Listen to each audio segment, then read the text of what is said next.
I'm stripping this 20-inch girls frame vintage Schwinn down. And as I'm doing it, I thought, I should do a little video on this and why I do what I'm about to do and what I can score out of this bike. I've got a vintage Schwinn Latour, which is a chromoly frame here. I've dimpled the chain stays up there. I got to do them some more to get a fat tire in it because that'll be a pretty cool vintage build clunker. And you can see up here, there's a lot of handlebars up there and seats and wheels. I've got this 5-speed here that I built. This thing's running great. Nothing wrong with that bike right there. I don't know if I want to sell it. It's super comfy to ride. Maybe I'll take it down and talk about that briefly. There's a 29er right here, custom made from an old Huffy I got to finish up. There's your 1 year only 62, 63 Schwinn double straight bar continuous. That's going to be a 10-speed clunker. Maybe I'll take those down and show them to you real quick. I got a bunch of frames up here, more frames here, a couple bikes over there, more wheels up there. And the reason I'm showing you this is just, I was on the phone with Chad last night. He's like, dude, throw the handlebars out. You won't use most of those. He's like, throw that away, throw that away, keep that. And I mentioned in a video earlier today about how I'm going to do like this sale thing over my friend's house in the valley, my pal Kurgi. So I'll be bringing a lot of the bike stuff over there. And yeah, so this is the first bike video in a while. Let's get on with this. And I'll probably take some of those bikes down and show them to you real quick. It depends on how long this video goes. Okay, so even though this is a 20-inch kids bike, basically, the internals on this is exactly the same as the adult-sized 26-inch bikes, right? So the whole headset's good. The cups, the bearings, everything in this crank is pretty good. The chains, I've got a bunch of old. You can soak these in, there's like a combination of what? I think people use like acetone and transmission fluid or something. You can bring a lot of life back to these chains. And these links will match up with the larger size Schwinn bikes. More importantly, at the very minimum, you get a decent master link out of it. So if you're running old chains, that's nice to have. Your coaster brake catch that goes on the chain stay. Again, vintage Schwinn. If you're trying to build an adult size Schwinn and a lot of the parts have been taken off and you want to replace them, it's great. Another thing is the proprietary nuts on the wheels. On the Schwinns, they're an 11/16 inch bolt. That's, you got to find a wrench. It's 11/16. Of course, you can use an open-end wrench for that. The red band coaster brakes are cool, but the problem is this is only a 28. What do you call these things? You know what I'm talking about. There's only 28 holes in that thing. I can't believe I can't think of the word. Can you believe that's how long I've been working on bikes at all? You got yourself a sprocket here you can put on a 26-inch bike, no problem. I'll be saving the 20-inch wheels because I might want to build myself a 20-inch bike for myself. I'll show you that one probably in a minute. If not, you guys have seen them before. Why did I get this bike? This bike was complete, and it had a set of what we call the ape hanger high-rise bars, but they were Schwinn bars. So they had the swell, the 1-inch swell, and it said Schwinn on them. But the way those bars worked was they came up, instead of going vertical, like a lot of aftermarket bars go, they splayed out a little bit. And I wanted those for my Stingray build. The other thing I wanted was this rear hot rod fender. I don't know what else it's called, but I want that fender on the other bike. And the fact that this is a short fender on the front, we'll see if I can make it work, because I created a system that Chad told me I should do a short on it, explaining to you guys how to make a rear caliper brake mount to a fender bridge. The other bike has that, so I'm not sure that I'll be able to mount this fender with that brake setup. I'm hoping I can figure that out. I also have a goofy thing on that other bike as well, so I'm hoping I can make this fender mount. If it mounts the same way, it's going to be much higher than the tire, which might look kind of cool. I'll figure it out. Unfortunately, the screw on the bottom of this is stuck, as was the stem. If you got a stuck stem, you take you loosen the nut that holds the keeper in the stem, and that won't come out. Cut it off with a Sawzall, and now I can remove all this, and the fork will come out. And if I need to get things out of the fork, like let's say I wanted to salvage the fork, just take the fork, put it upside down in a container with vinegar, and leave it for a couple of weeks. Take it out later. That'll fall right out, and you can salvage that fork. So let's pop some of these parts off here. It's another thing that you get, right, is the seat post clamp. Again, this is all Schwinn. These are all just Schwinn parts. And I don't have a nice bike stand to do this. We're going to have to do something else here. Little leverage, put this in there and twist it. You'll get that to open up enough so you can slide this off. And again, it has been a while.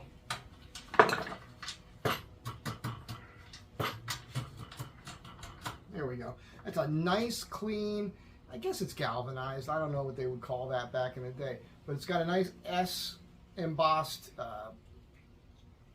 screw and the proper nut on there. So that'll work great on your 26-inch bike. Let's see. Let's go ahead and try to pull these fenders off right quick. Just going to use an adjustable on this. I could find the right size wrench for this, but it's not that important. That was tight. Oh yeah. I'm going to need one on the other side.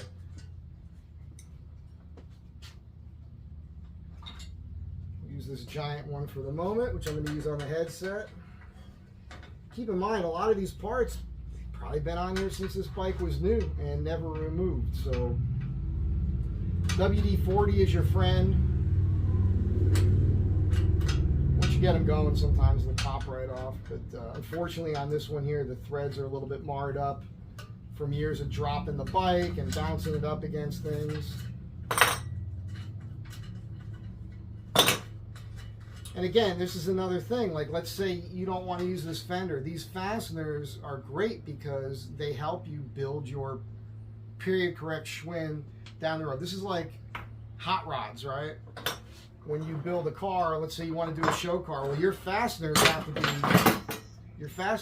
be correct. So if you can get the parts off these other bikes, it's great. Now like there's a lot of other Schwinn bikes that just aren't selling anymore. You can find a beautiful like Schwinn Breeze or a 10-speed like a Varsity, and nobody wants them anymore. They're too heavy, and sometimes people are still asking exorbitant, ridiculous prices on those things. They're not going to get it. They're neat if you took a Schwinn Varsity and you like to ride and you were to pull all the parts off and put a 3-piece crank on it, aluminum. Replace all the other parts with aluminum. You should still have a heavy frame, but that frame's going to ride nice. It's going to ride real, real nice. Oh, boy. You know what? I think I just want to take this crankset out first. So on the crankset, you got to remember now, this is all reverse thread here. So you want to do it like you're tightening it.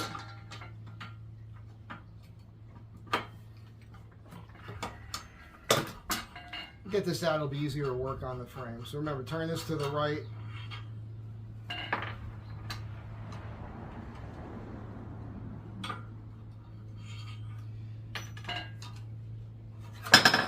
Always interesting to see if there's any oil left in these things. No, turn that the wrong way. Turn it to the right.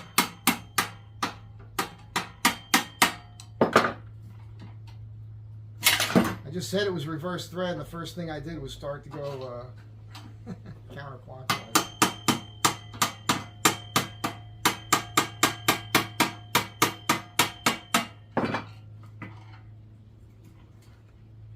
Yep, these bearings in here are dry. You never know. You never know what you're going to run into as you're taking these parts apart.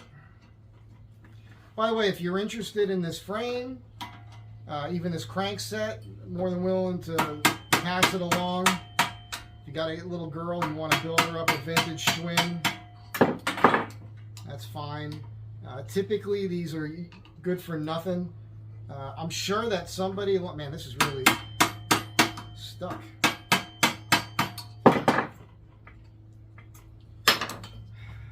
It figures. Did I just say that WD-40 is your friend? Let's let that soak in there for a minute.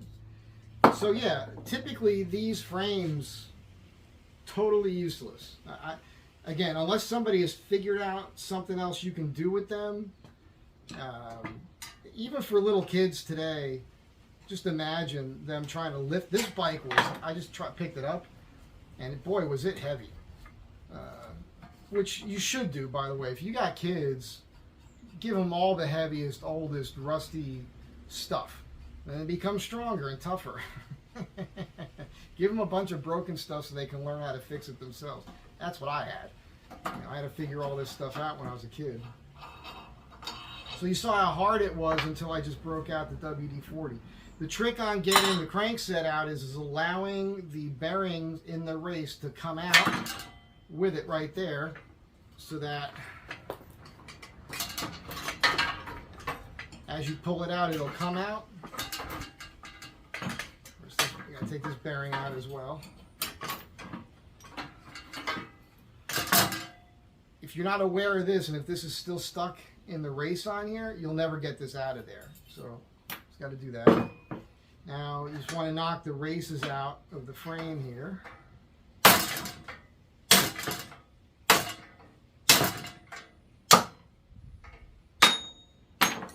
And this will tip. This was so nice and tight, I'm pretty positive that this will be a nice race. You want to clean this up with WD-40, a little steel wool. Yeah, that feels pretty good. When they're old, sometimes you have this issue where at some point in its life, somebody ran the crank where it wasn't tight, so it was wobbling a little, and if they rode that while it was wobbling, that's a problem because you'll wear this race unevenly and then it's useless. So they'll call this a Lucky 7 sprocket. I believe it's a 36 tooth. You'll see this on the cycle carts. Let's say you want to build kind of a clunker and you want to have a single gear up front. Actually, that won't work. This has to run with an 1/8 inch chain. So I don't know what this would be good for. I suppose if you want to run a single gear clunker with a small sprocket up front and maybe a 16 or an 18 on the rear, that would be good for dirt. You'd be fine with that. This here you want to put in a vise. If you want to separate the sprocket, which I'm going to do in this case, I'm mostly doing that so that I can save the cone nut on the back side of this here. I don't know if I'm on camera. I think I am. And typically, oh no, need a bigger wrench. Houston, we need a bigger wrench. I know I have a larger one at the house. Here we go. No. Wow. All right, well, I've got a giant wrench in the van somewhere, and I also have one at home, so I'll take that off later. No big deal. All right, what's next? Get the other race out of here. Stripping down a vintage Schwinn.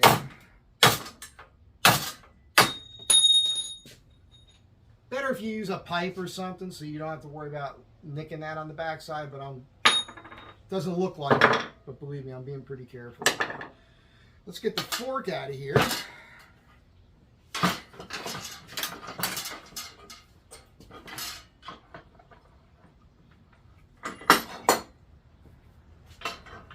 This is your best part, you know, that you're salvaging. If you can get it off. Wow. This was rusted. It's the reason why I had to cut the... It's going to be a tough one here. The reason I had to cut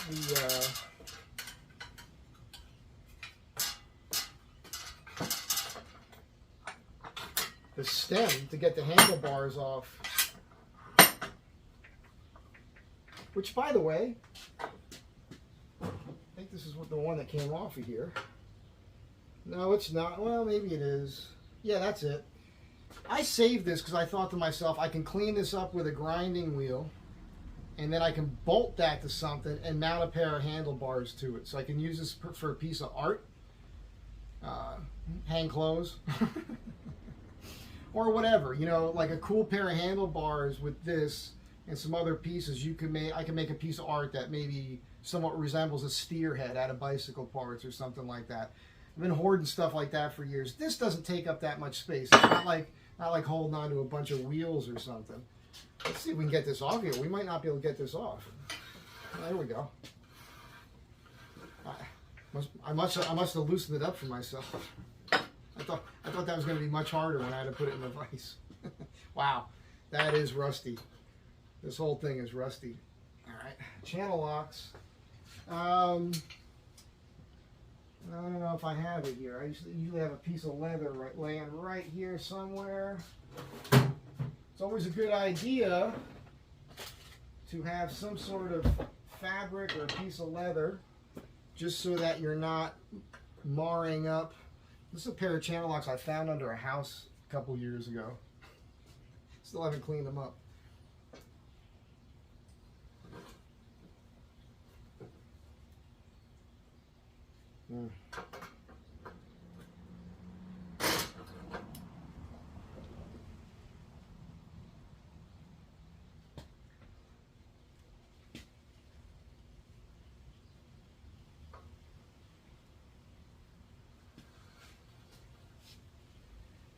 Forgot that the washer was on here, but everything's pretty well rusted on this thing. I'm going to try to spin this to lift the washer up with it. This is a keyed washer. There is a little slot on the fork tube that the key slides into. So what I'm doing is I'm lifting it. There we go. Broke it free. This will spin out of there now. Now look, man, these old Schwinn headsets, they are better as long as they're not busted apart.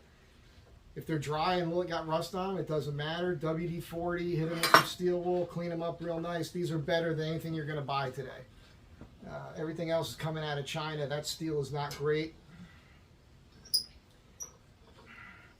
And I've used, in almost every build I've ever made, I've used Schwinn headset parts. This head tube right here is the same size diameter-wise as all the 26-inch bikes. This will clean up real nice. That's a good-looking set of bearings right there. It's not even real rusty. Wow. I'll knock these cups out. These are nice. The chrome on them is great. There's no surface rust on them. These will be great to put on a 26-inch frame.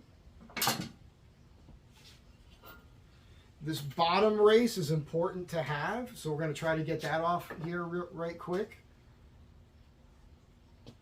Your most important tool in the shop here. So we can separate that here.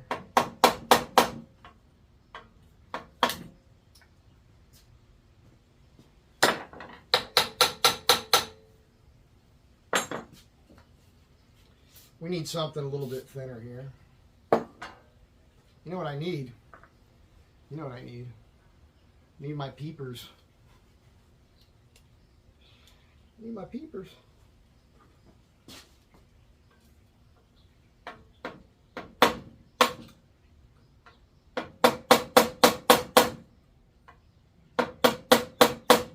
There might be a better way to do this. It's been a while. There we go. Now I'm trying to be somewhat careful because I also like this piece of chrome on the top of this fork, which is in pretty good shape. So I could pop that off and put that on a, this is Ashtabula, what we call a blade fork. And it's just a nice way to dress it up is to put the chrome back on it. And oftentimes that chrome is in pretty rough shape.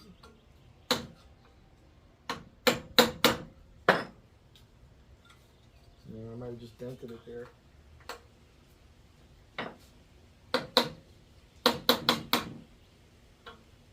There we go. Now we've got a complete headset. Bam, bam. Oh, let's get these cups out of here, and I'll show you how that sets up.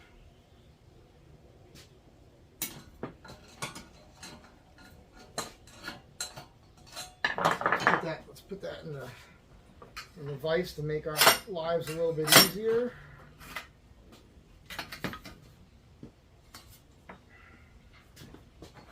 I got this very large vise here. It works out great for holding the frame in place, even though this is not a bike shop.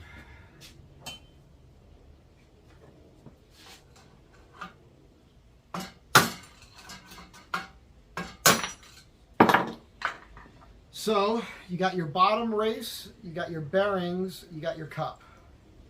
That completes the bottom. Nice, nice.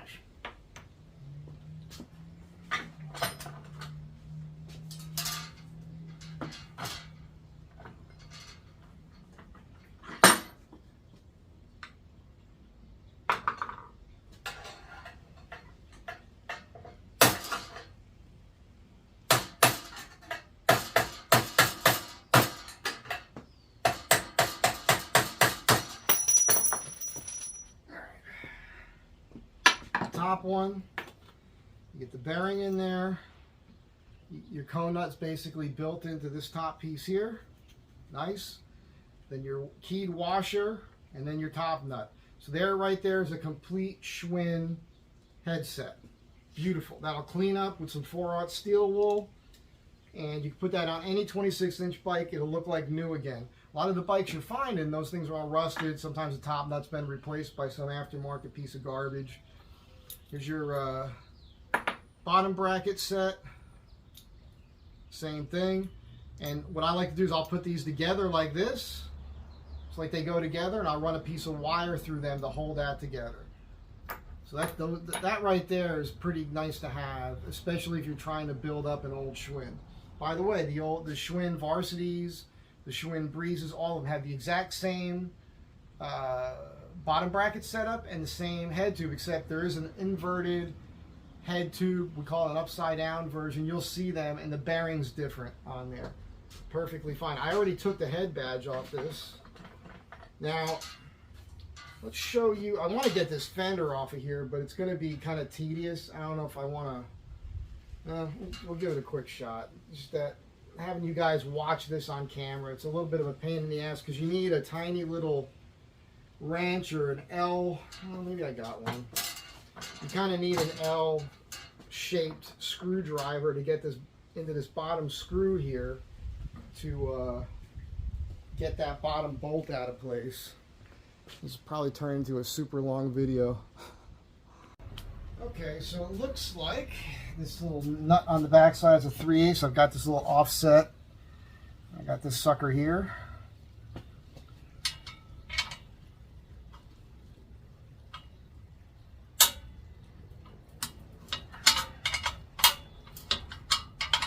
If you've got one of those drivers, you know, those screwdriver drivers, you could put a ratchet, or excuse me, a socket on the end of it. That could be helpful, but this worked out. I got that loose, so that was easier than I thought it was going to be.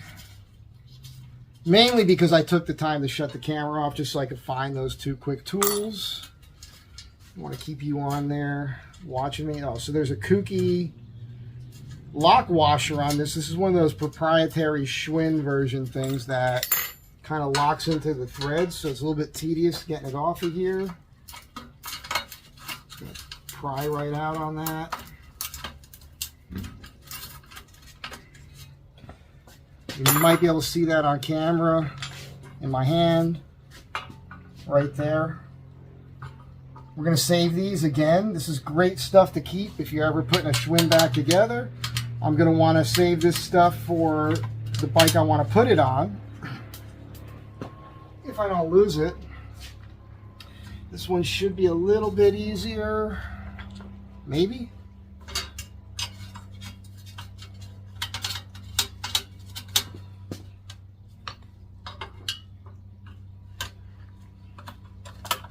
Yeah, look at that. Every once in a while a plan comes together. I didn't look at the camera. I'm not sure if this is on camera.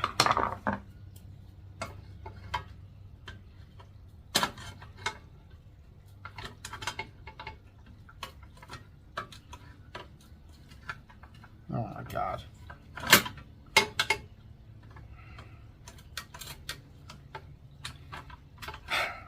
The threads on the end of this nut are a little bit corroded.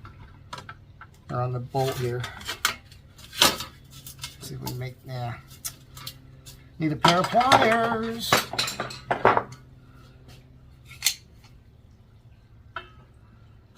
Alright, let me work this off camera and I'll get that off there for you. And then I'm going to take the kickstand out.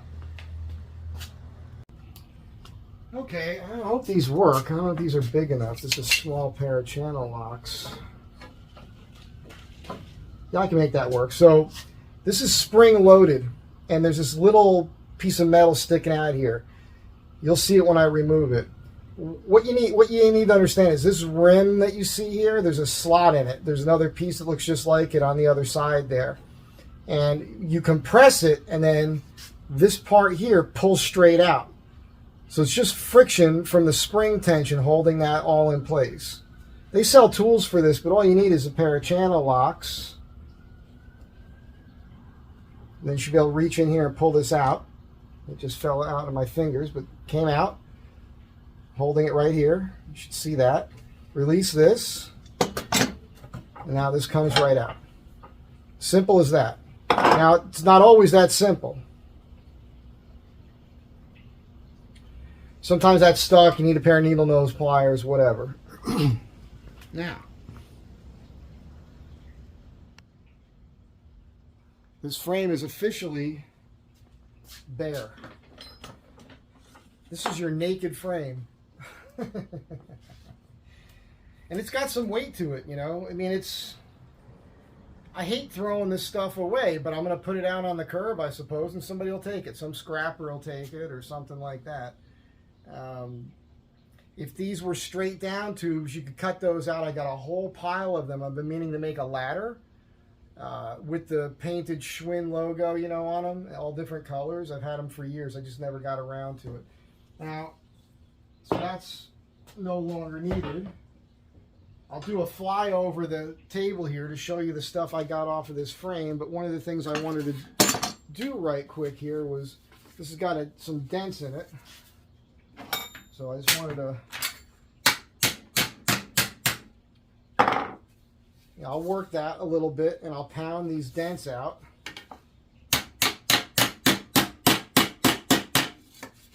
And in the end, I'll make that look pretty good. Ooh, there's a good dent right there.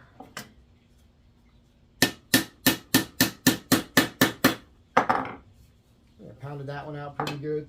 They don't need to be perfect because, as you guys know, I kind of have a thing about the whole vintage vibe. I like things to look a little bit cruddy. But I'll clean this fender up, and if I can get that mounted on my Stingray, that's what we had. That's what I had as a kid. It looks so super cool. I don't think I'm going to be able to get this out of here, but we'll give it a quick shot. Like I said, this stem is frozen up in there. So you could take an old fork, by the way, and make a truing stand out of it, theoretically, to true some wheels. Not interested in that right now.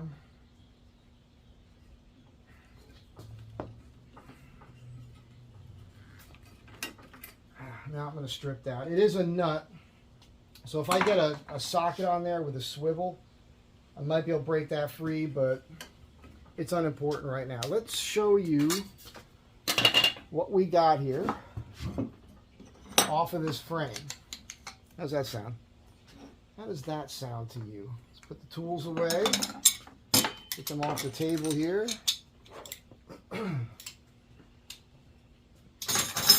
One of the things I wanted to mention too is that I'm going to take this kickstand and I'm going to try to mount that on my Stingray as well, because I think there is not one on there. So that should be the correct length.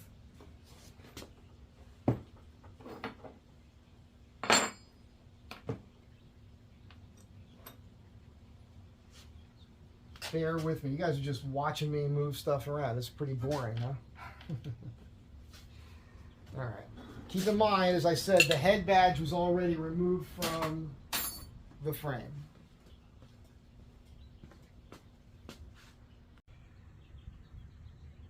Okay, so got a cool head badge here. I've got a whole thing full of head. This camera does not want to focus, but there we go. Got a whole bunch of head badges in here, even a blue one. I have more of these even at home. When you see the blue tape on the back, that means the screws, the original screws, are in there as well. Got a whole collection of those. Here's your short crank. It's not going to be good for adults. And I suppose you could use this for something, but really it's just an anchor. For me, the sprocket and that cone nut on there are worth saving. This rear fender here, we know already I'm going to put that on a bike at home.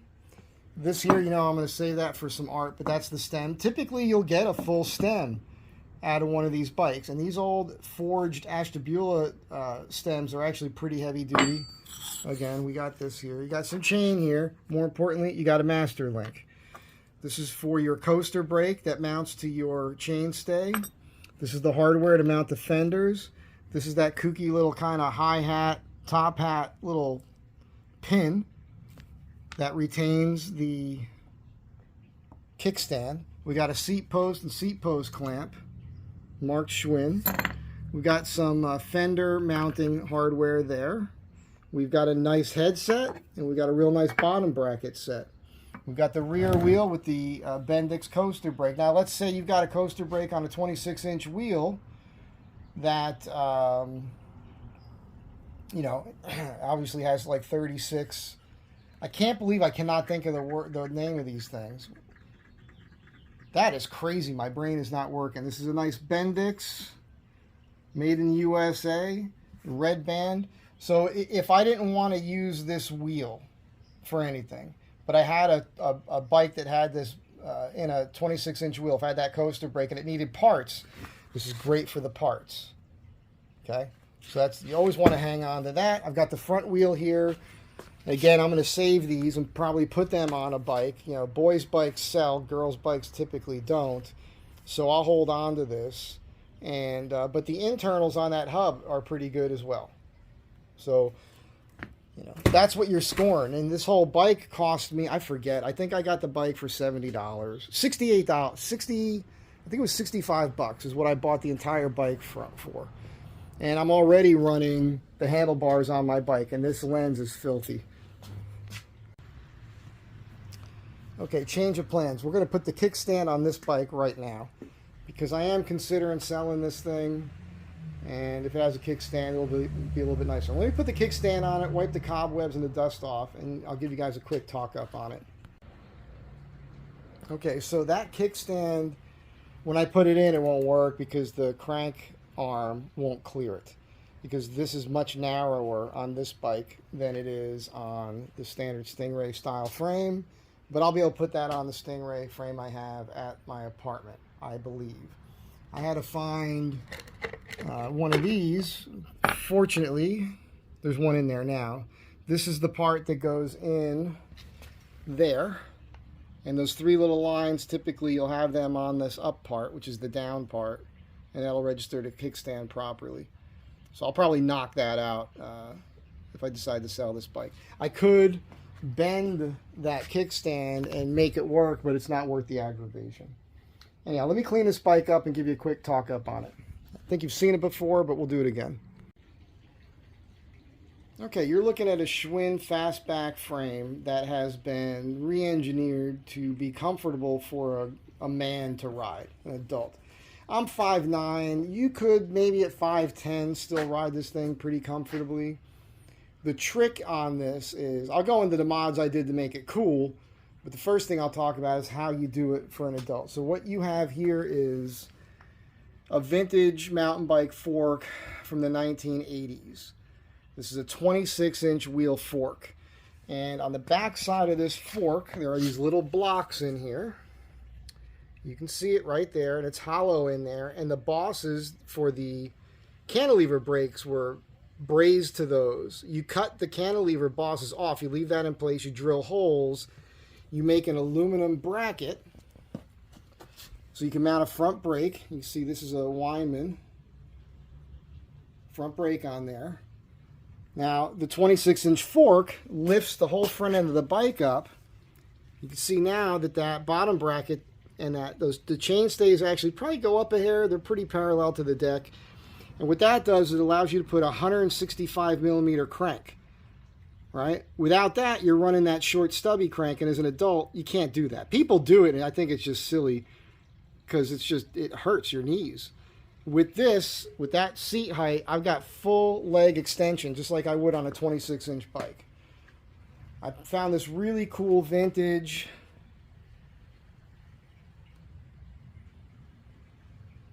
shifter that I mounted on the top tube.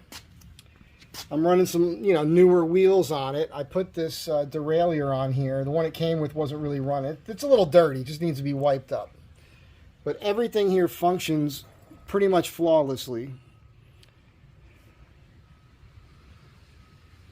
I got the vintage, genuine MX. That's motocross, what they call the loaf saddle.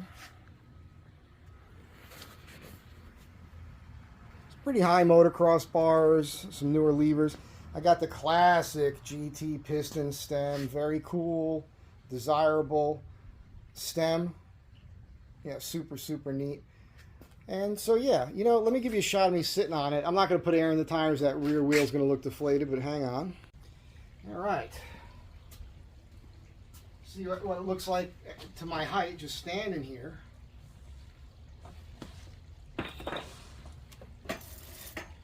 That's it right there. Perfectly fine. You're sitting here like this. You can see what my reach is, and you can adjust this. I can lift the seat a little bit more, drop it, move the handlebars a little bit, get a taller set of handlebars.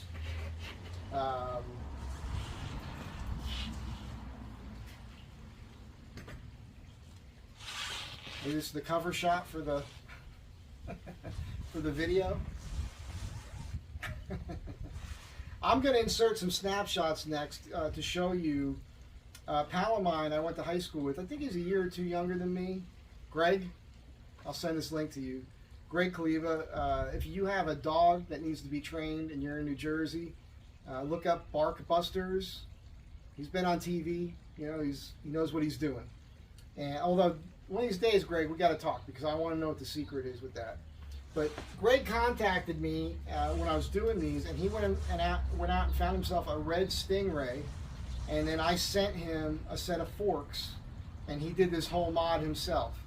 And he's got 2 young daughters, and they have bikes, and now he goes bike riding with his girls, and he's riding a vintage, what is it, Greg, 1970s Schwinn Stingray as a grown man, adult, with a banana seat and a sissy bar and everything else.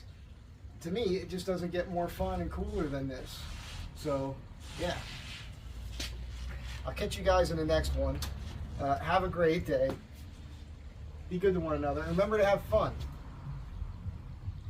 I don't know what the price would be on this thing, by the way.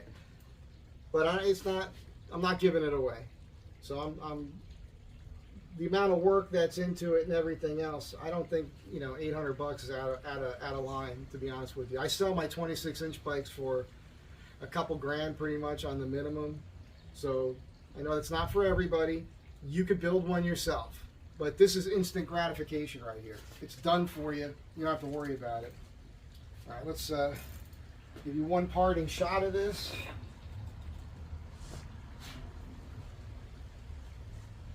Be nice if it had a kickstand, I know, but it doesn't. At least not right now. If you were adamant and you wanted this bike, I could rig that for you. Because that's a problem. Let's just turn the camera off. I'll see you guys on the next one. Bye.